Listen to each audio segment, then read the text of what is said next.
Aujourd'hui, chers maîtres, chers confrères, aujourd'hui on va parler de l'insuffisance cardiaque chronique terminale au stade de transplantation cardiaque. État des lieux, perspectives d'avenir. C'est un travail qu'on a réalisé au CHU, au service cardiologie du CHU Ibn Rushd de Casablanca. Donc nous allons adopter le plan IMRAD. Et voilà, l'insuffisance cardiaque chronique est une maladie chronique progressive. Elle entraîne des taux élevés de morbimortalité. 40% des patients meurent dans l'année suivante après leur première hospitalisation. Elle est responsable d'un pourcentage élevé d'hospitalisation, d'admission, de réadmission, de perte de travail et de décès.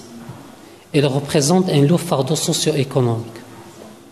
Les traitements pharmacologiques ou électriques ont amélioré considérablement le pronostic de l'insuffisance cardiaque. Elle évolue en dépit de toute intervention thérapeutique vers le stade terminal. D'où l'intérêt de traiter ce sujet. L'objectif de ce travail est de mettre à découvert la problématique de l'insuffisance cardiaque terminale au stade de transplantation cardiaque. Cette étude envisage d'instaurer une plateforme de sa prise en charge plus adaptée à la population et au contexte marocain. C'est une étude épidémiologique observationnelle menée dans le service de cardiologie du CHU Ibn Rushd de Casablanca. C'était avant la période Covid. Elle a colligé tous patients admis dans le service présentant une fraction d'éjection inférieure à 25% et âgés de moins de 70 ans. Ils n'ont pas été améliorés après 2 mois de traitement optimal.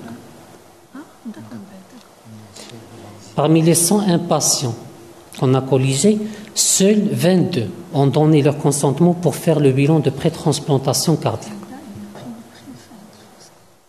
Le recueil de données a porté sur les données démographiques, cliniques, couverture sociale, antécédents, caractéristiques de la décompensation cardiaque, les histologies, le traitement et les résultats des bilans paracliniques.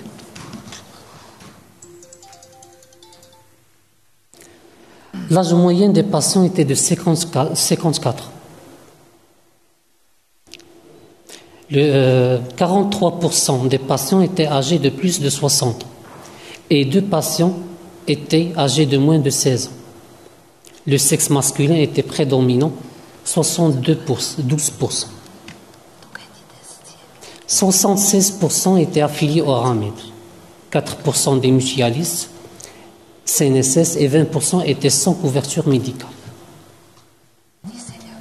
La répartition des facteurs de risque cardiovasculaire était comme suit. Un âge avancé supérieur à 60 ans, 43%. Le tabac, 50%.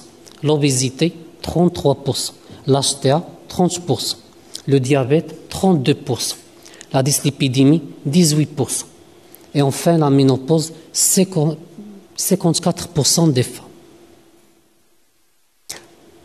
81% des patients avaient plus de 2 facteurs de risque cardiovasculaire. Concernant les antécédents, 16% des patients avaient une dysthyroïdie, 11% d'antécédents de fibrillation auriculaire, 6% d'antécédents de tachycardie ventriculaire et 16% étaient sous dialyse. 3% avaient une histoire de BPCO. 2 patientes avaient MI12. La dyspnée était le maître symptôme. 61% des patients avaient une dyspnée stade 2 à la sortie de la première hospitalisation. 56% des patients avaient un poids anormal, 11% étaient cachéxiques, 24% surpoids, en surpoids et 9% étaient obèses. 90% des malades avaient eu 1 à 2 décompensations cardiaques au cours des 2 dernières années. Les facteurs de décompensation cardiaque les plus rencontrés étaient les infarctus du myocarde, dans 59%, l'infection, dans 57%, l'anémie, 30%, l'arrêt du traitement dans 10% des cas. 42% des décompensations cardiaques des patients de notre série étaient l'association de deux facteurs. L'origine de l'infection était indéterminée dans 60%. Les causes d'insuffisance cardiaque les plus rencontrées étaient les infarctus du myocarde, dont c'est 47%. Les cardiomyopathies dilatées, 38% des cas, les valvulopathies, 12% des cas. Les lésions valvulaires les plus fréquentes, c'était l'atteinte de la valve mitrale. Les anomalies à l'ECG les plus rencontrées étaient les troubles de conduction. Elles représentent 43%, dont 31% étaient les blocs de branche gauche. 28% des patients avaient un trouble de rythme de type ACFA et 3% des patients présentaient des tachycardies ventriculaires.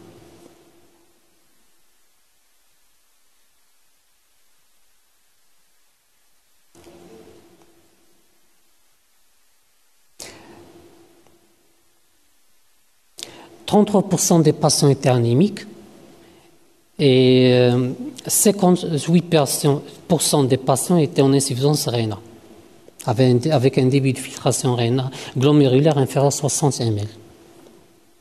Les traitements administrés étaient les diurétiques, spironolactone, IEC, bêta-bloquant, ivabradine, les antiarythmiques, amiodarone et j'en passe.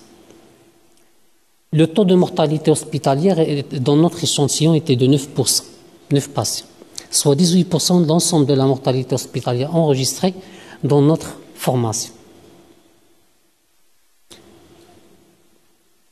Seuls 22 patients sont inscrits au registre de transplantation, ont donné leur consentement.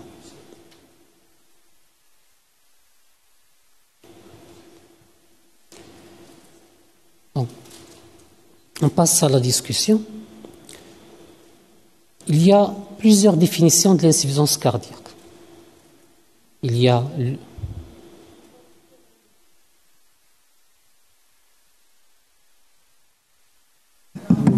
D'accord, je termine, je continue. D'accord. Donc, merci beaucoup. D'accord, merci beaucoup. Donc voilà, il y a plusieurs définitions de l'insuffisance cardiaque. Il y a l'ESC, l'européenne, il y a l'américaine, HA, il y a système Intermax, et voilà. Pourquoi il y a autant de en fait un chevauchement entre les systèmes de classification fournis par le chevauchement des systèmes de classification fournit des informations complémentaires, descriptives et pronostiques pour les patients d'insuffisance cardiaque avancée. La NIHYA fournit une classification dynamique de la limitation fonctionnelle, le stade de dyspnée. La société, l'ESC, classe l'insuffisance cardiaque selon la fraction d'éjection. Voilà.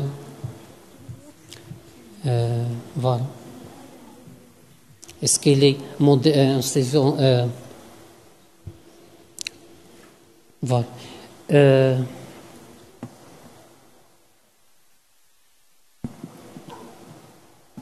Le Collège américain de cardiologie fournit à eux les étapes de l'insuffisance cardiaque en mettant en évidence les antécédents, les facteurs de risque et les stades de progression de la maladie.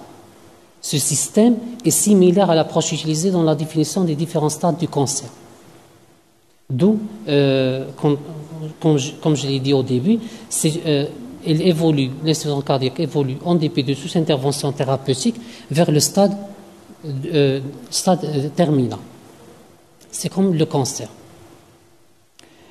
Et les décompensations cardiaques accélèrent ce processus.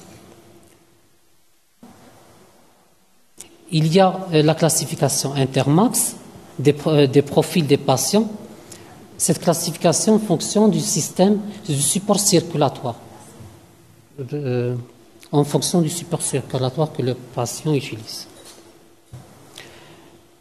Donc voilà. Donc discussion des résultats. Il y a une prédominance, montre une prédominance du sexe masculin, 72%, C'est pareil que dans d'autres registres américains, asiatiques, européens. L'âge moyen était de 54 ans. Ils étaient plus jeunes, notre population est plus jeune que celle retrouvée dans ceux du registre asiatique, 60 ans, américain 63 ans et européen 64 ans. Donc, les patients de notre population arrivent en insuffisance cardiaque, au stade transplantation cardiaque, à un âge plus jeune que ceux des autres populations asiatiques, européennes.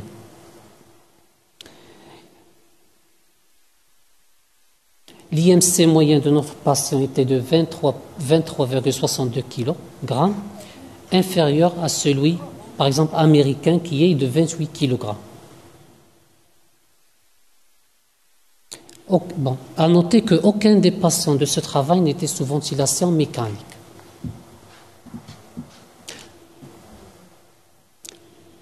Parmi les causes d'insuffisance cardiaque des patients de notre étude, les cardiomyopathies ischémiques, dont 47% des cas, ils viennent en premier. Ils se rapprochent du seuil du registre européen, 48,6%. Les cardiomyopathies, 38%, et les valvulopathies, 12%. Pour les valvulopathies, on est beaucoup plus...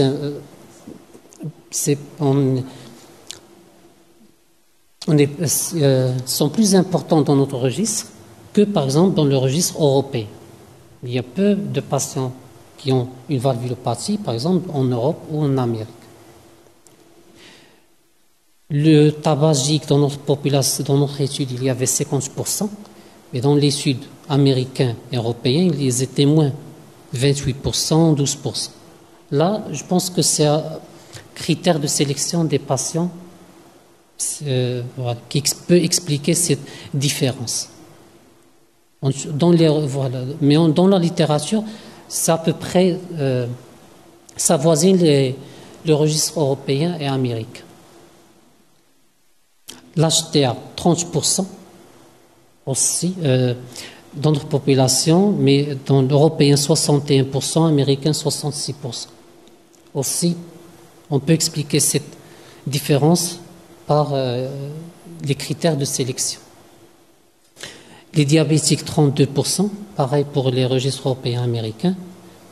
Dyslipidémie, on est 18%, moins que les Américains et les Catalans. Voilà. Les anémiques, 33% des patients dans notre étude étaient anémiques. Pareil à d'autres études, à d'autres registres. Bon. Nous, il y a des produits qu'on les utilise plus par rapport à d'autres, aux pays européens et américains. Par exemple, les diurétiques. Les statines. On utilise plus de statines, même si pour la dyslipidémie, ils sont plus... voilà. Par exemple, dyslipidémie, dans notre étude, c'est juste 18%. Eux, par exemple, dans le registre américain, il y a 49,9%. Pourtant, nous, on utilise plus de statines.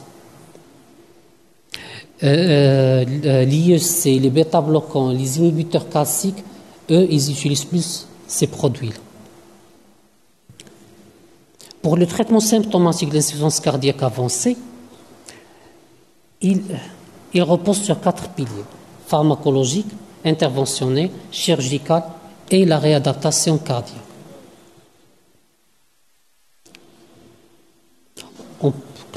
On peut classer les traitements symptomatiques de l'insuffisance cardiaque à fraction d'éjection ventriculaire gauche altérée selon 5 points d'impact principaux. Premièrement, il faut lutter contre la rétention hydrosodique.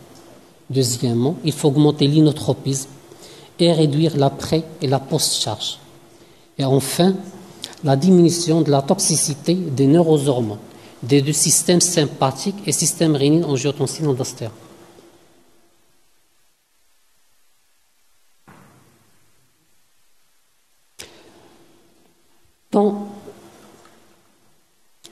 Un nouveau venu qui a dominé l'actualité thérapeutique dans le traitement de l'insuffisance cardiaque est l'association sacubitril/valsartan, le SCZ 696. est le prototype de cette nouvelle classe qui combine dans une seule molécule disponible par voie orale une activité de blocage du récepteur de l'angiotensine 2, le valsartan, avec une activité de prodrogue d'inhibition de la néprilysine, le sacubitril, qui est rapidement hydrolysé en forme active.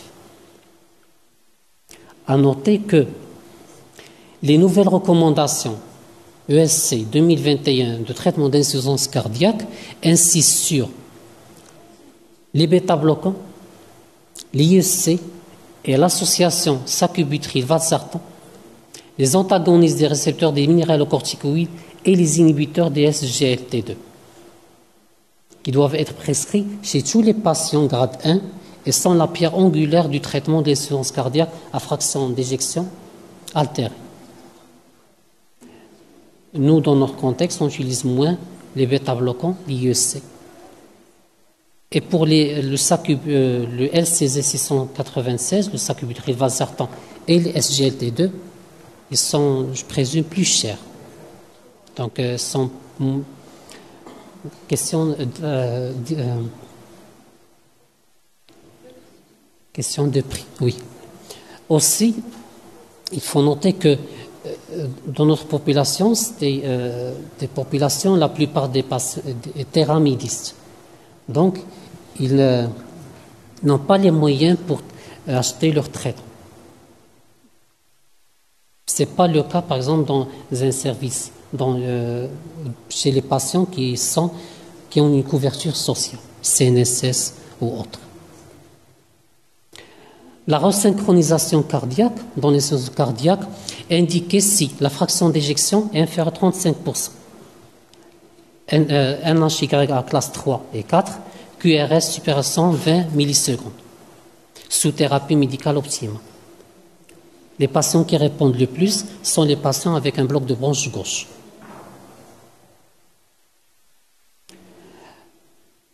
L'assistance circulatoire mécanique, développée depuis plus de 20 ans, permet de suppléer la fonction pompe cardiaque en cas d'insuffisance cardiaque, échappant au traitement médicamenteux. Est souvent utilisé comme un pont en attendant la transplantation cardiaque. Le dispositif LVADS peut avoir une survie à 1 an. Peut atteindre une survie qui dépasse 80% à 1 an. Je n'arrête pas, mais je vais faire.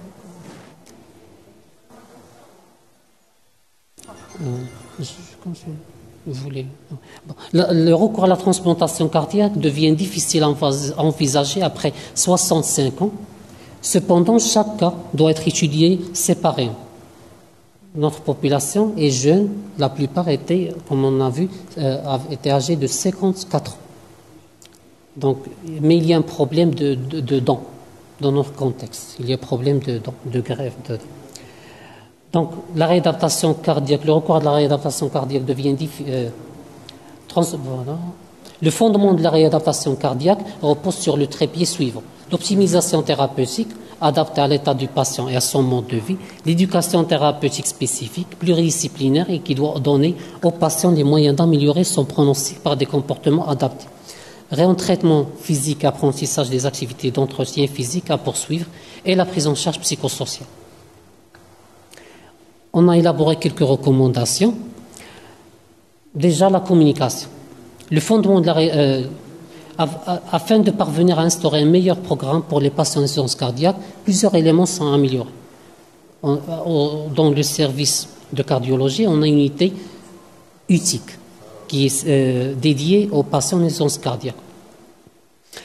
Cette étude nous a fait pointer du doigt les problèmes de communication assez récurrents et qui peuvent impacter la qualité de soins en faveur des patients d'insuffisance cardiaque.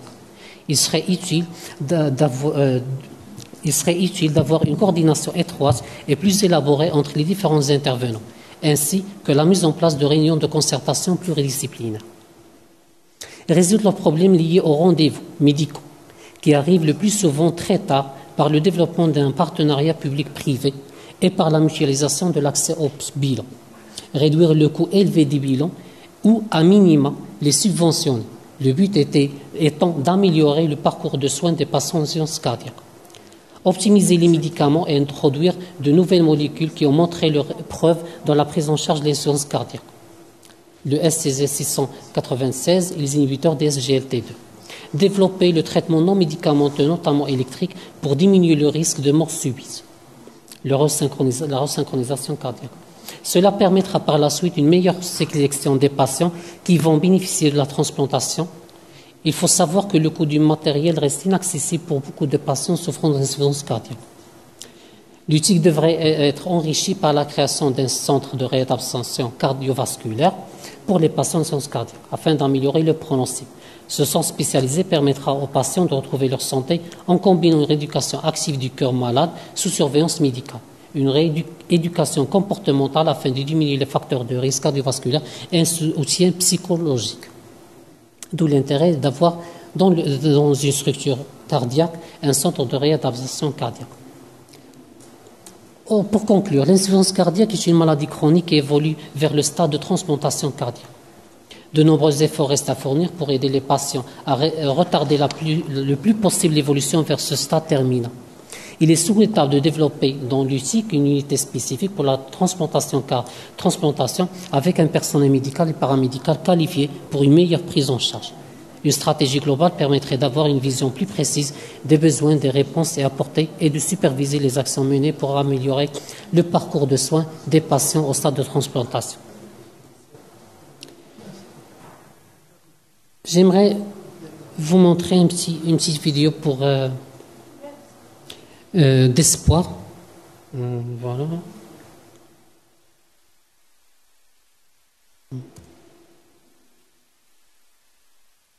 C'est un message d'espoir. Voilà. Pour encourager le don du sang qui reste une problématique.